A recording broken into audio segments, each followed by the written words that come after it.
Hello and welcome to the Body Surf Podcast with your budgie boy, Just Big Dog here tonight. And listen, it's the summer series. So audio is going to be a bit dodgy. The footage is going to be even dodgier. But listen, we're here. And I'm excited because we've got an old friend, an old head of the body surfing scene on the show tonight. And it is Corey Sainsbury. Good afternoon, everyone. How are you doing, Owie? We have to talk really loud, not at a normal conversation level loud because we only have one microphone. So really project your voice and you can lean on in. The neighbours can hear us. The neighbours can hear us. Now, listen, you were just going to come over for dinner tonight, but I thought I'd spring a little potty on you. I haven't been in the driver's seat by myself.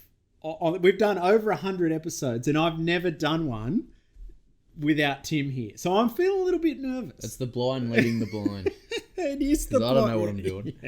Yeah, we definitely have no idea what we're doing. But I've thrown this on you. I've said, jump in the hot seat, mate. We'll have a crack and we'll just chew the fat, mate. There's been a lot going on in the body surfing scene. I wanted to start just by putting it out there. What is going on?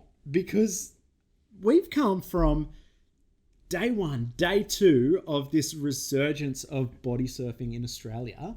And we started the potty rolling. You know what? The tap's turned off a little bit. We acknowledge that. It's 2024. This is the first potty of 2024. If I look back over the last 5 years of the podcast, we've been going pretty much that long. That's a long time.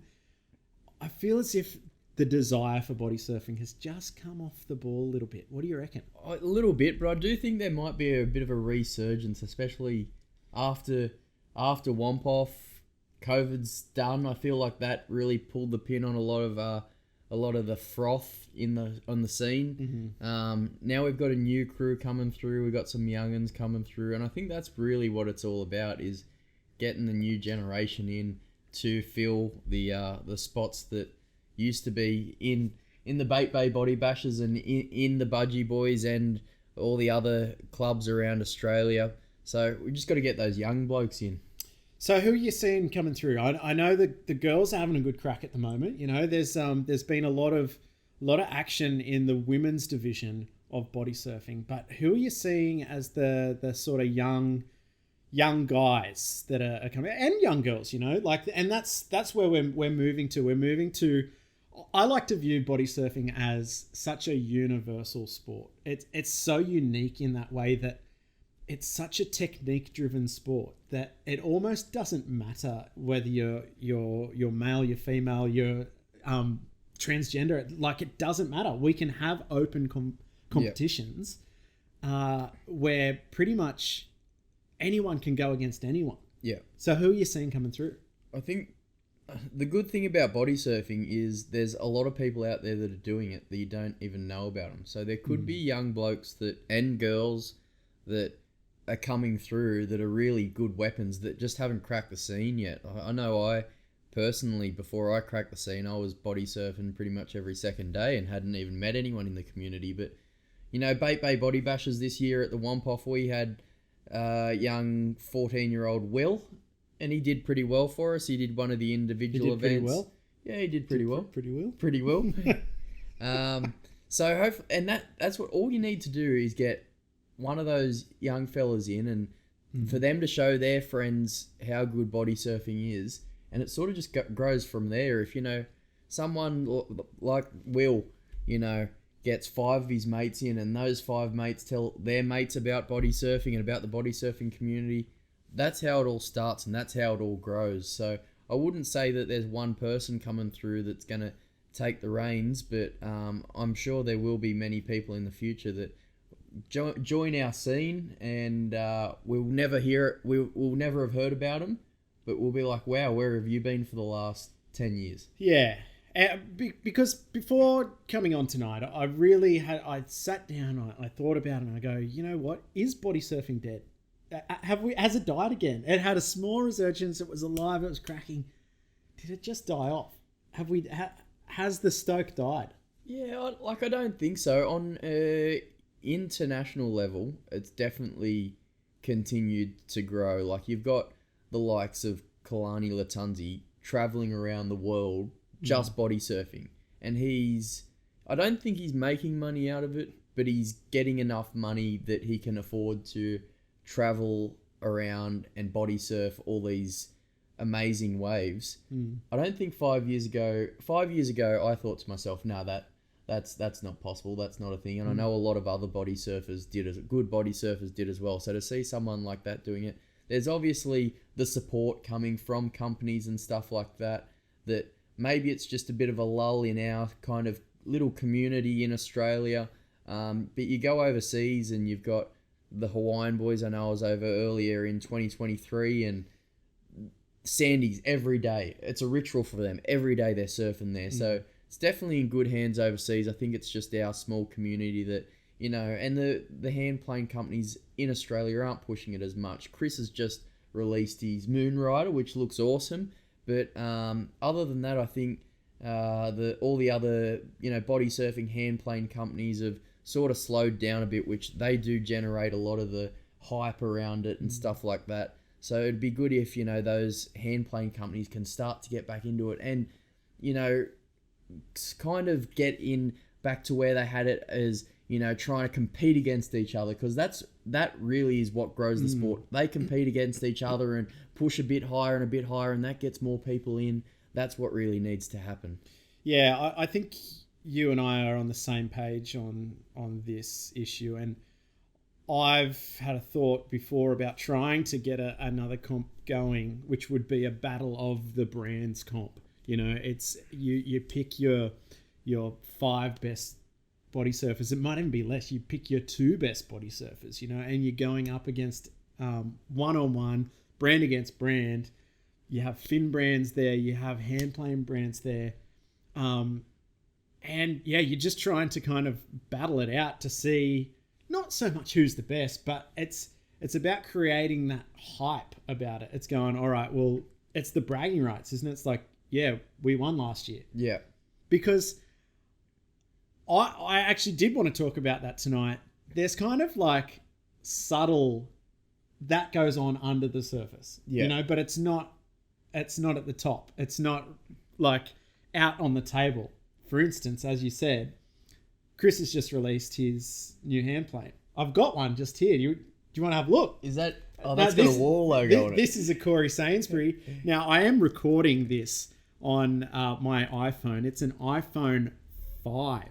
So, yeah, it's really good quality. But this, if you want to have a look at this, we might upload this to YouTube. We'll see. The ball's in Timmy's court with that. This is a Corey Sainsbury. Badfish. Pink. Correct, yeah. But I do have the new Ecto Moonrider here. Have you seen one in the flesh? I haven't. No. Here we go. All right. Well, this is an exclusive. So, Team Rider for War here with an Ecto Moonrider in his hands. What do you think, mate? Mate, when I saw the photos of it and now in person, I like the look of it. It's very, very thin, very small, very user friendly. I think it is a very close version of the Badfish. With obviously some slight changes being the thickness and the how big the actual hand plane is, but anything that's made out of recycled plastic, I'm going to be a fan of, just for what it does for the oceans and stuff like that. So I think it's good, mate. I like the little pattern on the top. It's got a kind of little grip on the top. I think it will do serve a different justice than the Badfish. It's very, very similar in size and shape, but a little bit different. And I think what it comes down to, like any hand plane and fins, is just personal preference. And that's what it'll be for most people, is trying this one, trying the War, comparing the two and choosing what they prefer out of the two. So without using it, I know that I prefer the Badfish. Of course you do. But yeah, it's nice. Yeah. Listen, I had the same thoughts. I wanted to buy one. I really like Chris's shapes. I think that he's really nailed that smaller shape hand plane. Yeah. And it's a bit lighter than the Badfish. Now, I haven't had a go of it. Don't know how it rides. I found the Badfish to be a bit heavier than what I like in the water, but it holds the rail really, really well. Yeah. And I've always said that I prefer War's timber planes, and I still ride those quite often. Yep. Be interesting to see how the Moonrider goes. I think it's a nice shape. Listen, as you said, they're going to serve different purposes. But why I bring that up is back to what we were talking about before. You know, they've had a little bit of tit for tat over the years, the two. Now, I don't know if there's any ill blood. Like, I don't get around the goss on that sort of stuff. And, you know what? I choose not to seek it out a lot of the time because I like to view the body surfing community as all-inclusive and everyone's happy and everyone's having a fun time. But let's be honest. These two planes are in direct competition with each other, made out of similar, if not the same materials with a very similar design. Yeah. And, you know, you hear things like, oh, one person's copying the other. At the end of the day, like, how many shapes can you have? They're going to look look the same anyway. I don't really care.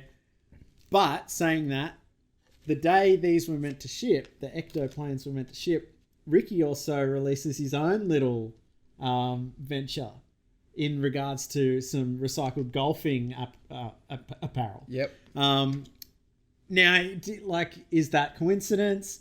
Is it like, oh, we'll just, oh, hey, we're still here. We still sort of own the space. Like, and this is what I'm talking about. We need to get this out on the table. We need the brands to be going at each other on the only platform that I see fit, which is not a computer screen, not on an e-commerce website. It's in the ocean. Yeah. Like, you have to be getting your best riders up against your best riders. Yeah, so I spoke to Ricky when the Moonrider was released to get his thoughts on it, and exclusive. Do you have a recording? I don't have a recording. Mate, see, no, this is why we've got the podcast. You've got to burn this stuff. But he was very happy that Chris is doing things because he made the exact same point as me. He kind of got a bit quiet with the whole body surfing scene as of recent because he didn't have much competition. The Badfish is just ticking over. It's sort of a thing that he can sort of has built it up now and can sort of leave it and it sells itself. He said now that Chris has released this, it might give the fire in his belly a little bit more to get in and really push it a bit harder, which he hasn't been doing recently. Which I reckon if you we should get Ricky and Chris in the water and battle it out. Have a judge on the beach. Chris uses the Moonrider. Ricky uses the Badfish. Whoever gets the best waves has the best hand plane. There you go. We don't need to get two riders from each team, mate. You just get the founders, get the leaders of the pack, 1-on-1 in the water. Yeah, and then I reckon we should have a little wrestle on the beach between the two of them with the hand planes in hand. Yeah. Individual fin sprint. You've got we could go down this path until it dies. But you know what? That's really good news to hear that there's a little bit more spark in the fire, because that's what we've been needing. The Australian scene, I feel, has just kind of, it's slowing down. You know, you've got your Stocko Wampers, they're still surfing, everyone's still surfing their pockets. And, you know, we get the fire back in our belly when Womp Off comes around or when Womp Camp comes around. Yeah. And then it just slows down that little bit. I remember when we were seeking out like good quality surf like 3 or 4 times a week. I know we lived a lot closer, you and me, but I'm not seeing that as much now. You know, Maroubra Body Surf, yes, they're still having a crack, but I just don't want to see the Australian scene kind of fall down a few pegs after we've tried to build up the steam so much, you know. And it's about getting more people interested. It's about getting those younger people into the scene. You know, my dream is always for us to get to the Olympic Games. Yeah. You know, I've started that petition. I think that we can get to the top. I would love to see surfing as body surfing as a discipline of surfing at the Olympics. I don't think it's a hard thing to do. You know, we've got the... and do I open this can of worms? Because I know some of the... your thoughts on the IBSA in the past, but you know, to get us on the world stage, we need an organization like that. We need a body like that, doing the right things. Yeah, doing the right things. Yeah, definitely.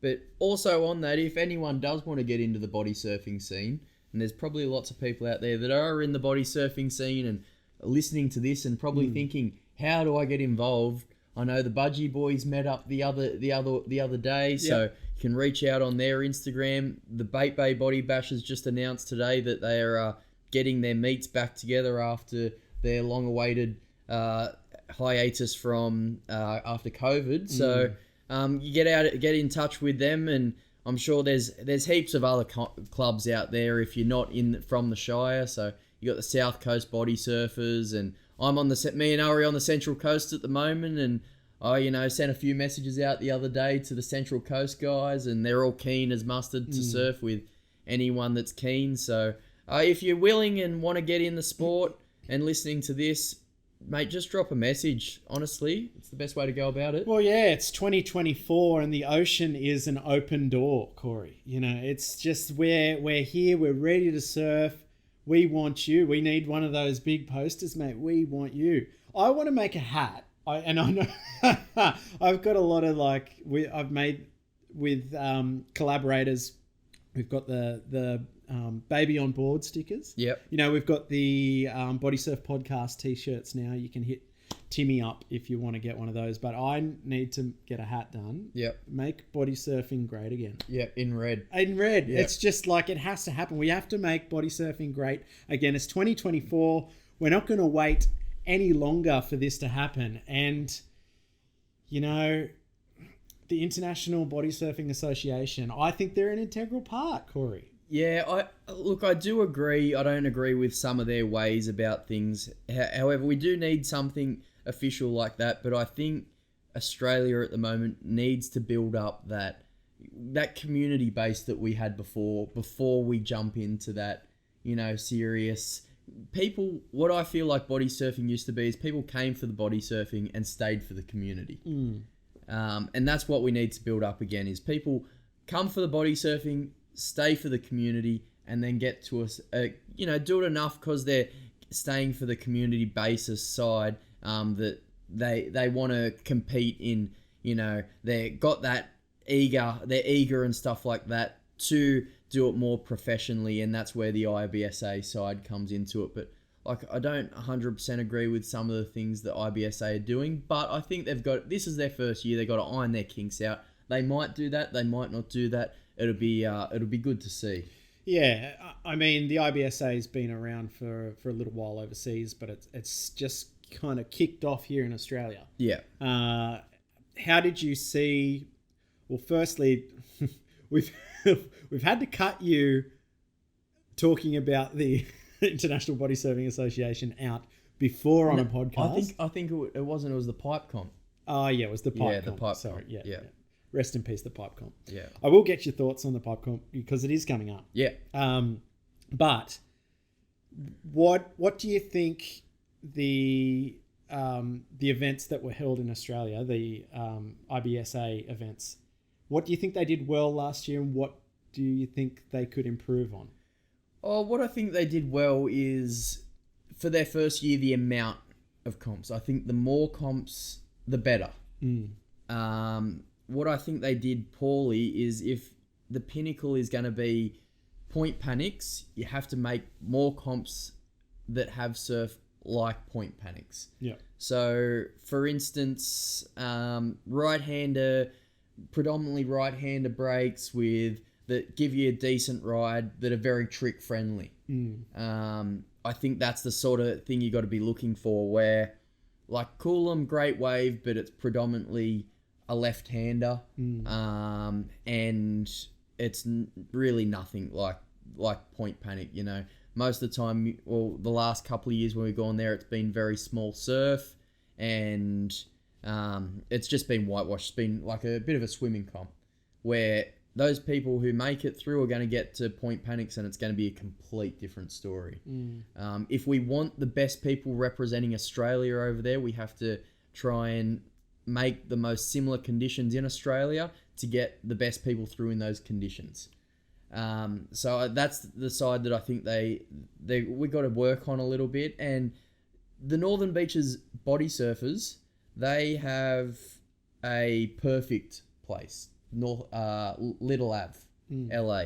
That's a right-hander on reef, pretty body surfing friendly. You can bust a few moves on there. You can get a bit of barrel time. They've got it right there for them. Where they did it ended up kind of being quite a nice spot. It was like there was a bit of a rock shelf there. But then again, like, one of the things that is a big thing in comps is where the judges are positioned. You've got to have them close up. You've got to have them, right in front. Otherwise, they are going to miss things. And that day was predominantly right-handers, but there were a few really, really good left-handers coming through. Really good left-handers. And I think they missed most of them. So I think even though they've got that tower there, which is kind of the perfect place to put the judges because they're out of the weather and whatever, I think they've got to move them closer to the beach. And you see it, comps like, not many people have gone to it, but the Newey comp, they have the judges right on the break and looking over it. They're lucky enough to have a baths right on the edge of the rocks there, and they're up the very top, looking straight down on it. No other distractions, no people walking up to them. And the judges are just there to judge, which I think is a really, really good idea. They've got a good setup there, and you've been to the comp before. It's a great comp. Everyone's pretty happy with their scores at the end of the day. That's because the judges are set up in that position. Yeah. It's really hard to coordinate, It's a massive day. And I think that I think we've had conversations before and probably gone, you know what? The Coolum Wedge, we love the event. It's actually a really fun event. As you get older, you start having kids. It's a hard event to get to for the whole 4 days. Yeah, and I think especially when it's like a 3-day event and stuff like that, it is tough. Yeah. Yeah. And I think that if we're going to have a tour, in a sense, an Australian tour, which I don't think would be too hard to pull off. Yep. You can have IBSA events at the already existing longer format events, but it's kind of got to be almost priority based in the sense that it's got to be run when the conditions look like they're going to be the best. But also, you want it to be accessible to people who want to be on the tour. Yeah. So, for instance, if I was to jump on board, and it should be an open sort of thing, people can turn up and you can get points. If you're willing to go to all of them, great, go for it. Yeah. Where our community is so small that it's like, who is going to be able to get to sort of 4 or 5 events in a year? Probably not every single person. Yeah. But there will be some that would. Yeah. Some would be able to get to 5 events. And we need to have a bit more tailored ones. So we've got 2 existing ones, looking to build, maybe add 1 or 2 next year. Yeah. Or this year. Yeah. And maybe 1 or 2 the following year. You get around to sort of 7, 8 events throughout the year. You have a couple of months off in between. And you start holding them at a bit more advanced locations. Yeah. You have a waiting period. Because it's not too hard to drive for 3 hours. It's not, no. It's really not that hard. As long as you know, like, oh yeah, it's looking like we're going to hold it Saturday, Sunday. Yeah. You can kind of block a weekend out every now and then. And if you can't make it, you can't make it. I don't want to keep flogging on about the Newey guys, but they do a very good job of that in making three weekends. They say 3 weekends in a row. The Saturday of each weekend, these 3 weekends in a row, we might hold it one of those 3 days. So the first one comes up, no swell. All right, we're not holding it that day. The second one comes up, there's swell, they run it. If there's no swell, Well, they can have the week-long forecast there and say, this week kind of looks better than next week. We'll just hold it now. Or, nah, it looks better next week. We'll pull the pin on this week and just run our money and hold it on the last weekend. I think that's a really good system. And I feel like there should be more comps that do things like that. And that's if you want to advance the sport, you've got to do things like that, I think. That's right. And, it's not like the Newey comp is so simple. It's the most simple, easy comp to run. They've got 3 judges. They give a t-shirt out. And my phone stopped working. If you want to watch on the YouTube, you can't. It's done. If you want to run a comp, it doesn't need to be bigger than Ben-Hur. It just needs to be simple. And, they're as I said, they've got 3 judges there. They're there. It's run and done by midday. Yeah. It's done. And you go home. Like we went up last time and I was mowing the lawn by 3:00. Yeah. Like it's not hard. No. So I think that looking to expand, we don't need it's not the amount of time, it's quality time. Yeah. and the good thing about the IBSA, you can do that because you saw it, Coolum and the Northern Beaches comp is that with the community event they have, because they have one day that's kind of everyone surfs and then one day that's IBSA, there's probably 25 people going in the actual IBSA one. So and that's all they have in the Newey comp is 25 people and they're finished by midday. So you can do that with the IBSA comp. The community ones obviously have to run for a bit longer because there's more people in them, but not everyone wants. Most people want to just come for, just a body surf, meet up with everyone, have a beer with anyone. They're not interested in the IBSA thing. Great. We can have those as the long day where you're chatting to everyone. But I think the shorter, if you're going to have an IBSA comp, you got to make it short. You got to make it snappy. You got to have a bit of a waiting period, and you got to have it at a place that if the pinnacle's going to be Point Panic, that it emulates Point Panic. Yeah. And I mean, we on the east coast of Australia, we've got a lot of breaks, but the way our coast is shaped, a lot of them are left-handers. Yeah. Like, to be honest, they are. Yeah. There are some really good right-handers, but, are they going to be comp-friendly? Yeah. The issue is with a lot of the spots that emulate Point Panics is people don't want you there, surf. They don't want it like... Yeah. There's a certain spot in the Royal National Park that is a right-hander over the rocks. Yeah. It's a long kind of point ride thing where you get in the barrel.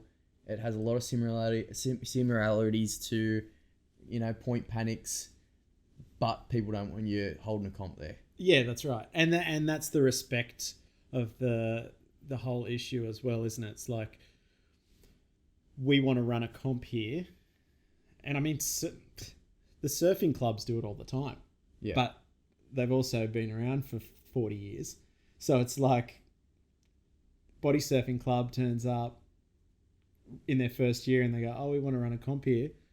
We kind of don't have the street cred, It's like there's no sort of authority that we can go, we're going to have a comp here. Maybe you should be the authority. I reckon you should get a sleeve of tats and get your leg tatted up and throw your weight around. I don't really care too much about the protective nature of surfing breaks. I've never really got localism. Yeah. In a sense, like the ocean is the ocean. If you want to surf there, you can surf. Don't be a kook. Yeah. Don't be disrespectful. And I get, don't sort of blow up secret surf spots. Yeah. Like, you don't want to be like and there are still secret surf spots in Sydney. Yeah. Like that people don't know where they are. Yeah. And so it's like you have a comp there, suddenly everyone knows where it is. Yeah. And, it's still hard to get to. No one's going to ever go there. But it's that kind of like people like the idea that they're surfing at a place no one else knows about. Yeah. And I think that that's kind of the mystique over some of these spots. As for some of the more well-known spots, I couldn't really care less. But I just don't think that if you come and put your little body surfing flag up, people are going to respect that. They're still going to surf it while the comp's on, Yeah. you know, and that's the problem we run against. So Yeah. it's like we either have to go and surf at a second-rate shitty beach break, or you go through the council and like tick all the council boxes, and then like it's really hard to go and pick a spot that like works for both sides. It is, but like as I said before, I think the Northern Beaches have kind of perfect in LA. That's a pretty well-known reef break that we might be able to pinch for a day that has some similarities to Point Panic. So if anyone from the Northern Beaches is listening, I'd love to know if that's kind of a plan of yours in the future, because that'd be really cool. Even if it's not a like IBSA comp, like I don't have too much interest in the IBSA comps at the moment. Even I'd just love to be a part of it, even if it's just a comp. You know, it'd kind of bring that, you know, bit of competitiveness to the scene on reef breaks, where you can actually do a bit with the wave and a bit of, you know, technique and all comes into it, and your style comes into it. So that'd be good, opposed to a swimming comp, obviously. Well, we've spoken a lot of body surfing here tonight, Corey. That might be the most body surfing chat I think has ever happened on the podcast, and we're one episode into 2024. It is 6:45 here on the Central Coast. It's the 4th of the 1st. If you are listening live, you're not, because we are going straight to tape. But thank you for tuning in so early on in the year, and hopefully we will be able to have you by for many, many more episodes this year. Timmy and I will be recording again next week, hopefully, fingers crossed. But signing out here, because we have din-dins on the table. It's Big Dog, Owie, and Corey. And don't forget, It's always overhead when you're body surfing. catch up. Catch up.